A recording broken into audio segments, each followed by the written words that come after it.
Hello everyone, I'm Kunal Sodhani from Global Training Center, Shinhan Bank, India, and wishing you all a very happy new year and a wonderful year full of excitement, fun, and a lot of money to you as well. So, starting with our series of currency, macro picture, and the new developments which are important to watch out. First, what has been exceptional are the FPI flows in India. And if we talk about the FPI flows, we have made a record high of 1.71 lakh crores of inflows for the year 2023. The last record was in 2020, which was of 1.7 lakh crores of inflows. If we also talk about the monthly highs, December 2023 has been the highest ever single month high, where the inflows were around 66,000 crores. So that is again commendable in terms of the flows which we have got. But again, there has been no impact on rupee, irrespective of the heavy inflows, which we'll discuss. But on the contrary, if we talk about the FX reserves have grown to $620 billion. Now, this ratio obviously tells you that the inflows are coming, rupee is not getting appreciated. At the same time, our FX reserves are also rising from almost $580 billion to $620 billion, is a clear indication that obviously some kind of active intervention has been seen where these inflows have been bought by our own central bank, where they are building their coffers in terms of a heavy and good FX reserves for any kind of uncertainties prevailing in the future. If we talk about the emerging market space also, India have performed exceptionally well.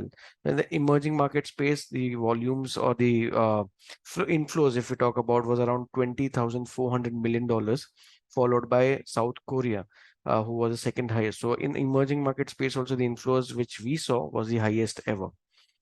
Secondly, if we talk about the global macro dynamics, if we talk about the Brent crude prices, they're still consolidating around 75 to $80 per barrel. So it's in a comfortable position out there for at least from the Indian perspective.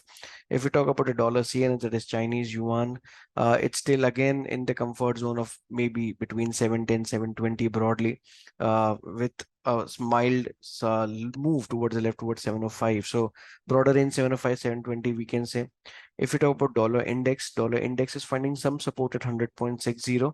It has bounced towards 101.50 odd levels.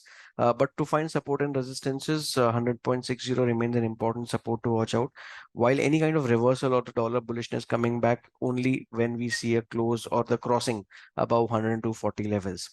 Uh, if we talk about the concerns which we have from here on, first, it's quite important not to miss the Red Sea crisis which is going on, because it can definitely have a lot of impact on the trade. And if there is some problem on the trade, it indirectly or directly will have an impact on the currency as well. So the logistics and the freight costs going higher, it can have a domino effect. So we need to keep that under watch. Second is the rising COVID cases in India, though it is at a mild pace at this point in time, but one cannot ignore any kind of uncertainty. So that is also another event which we have to keep in mind, which can be lethal at least in the short tenor. Again, apart from it, we have the annual budget, which will come in the month of February, and then followed by elections, maybe in May, April or May, the election dates may be finalized. So Indian elections followed by US, then we have Japan, Taiwan, and apart from it, Russia and even Ukraine for that matter. So a lot of eventful year which is there, and thus probably RBI has been quite conscious in terms of building their FX reserves clearly.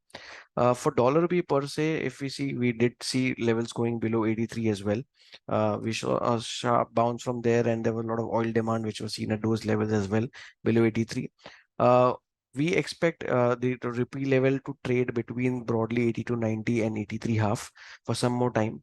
Either breaks on a closing basis only may define a trend.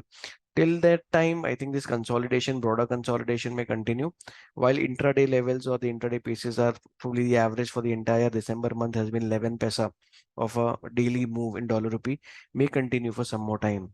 For euro dollar, we expect 1.1140 to act as an important resistance, while any close below 1.0860 may be a decider. For pound, that is GBP dollar, we expect 1.2860 to be a very important resistance, while anything below or any closing below 1.2680 can have a left move towards 1.2480 levels as well. So that's all from my side, friends. Just to brief things in detail. Lastly, if we talk about dollar yen pair also, because I think that's also crucial currency to watch out. So again, 139.80 is very sharp, holding on the downside. While 143.50 levels remain a resistance from that perspective.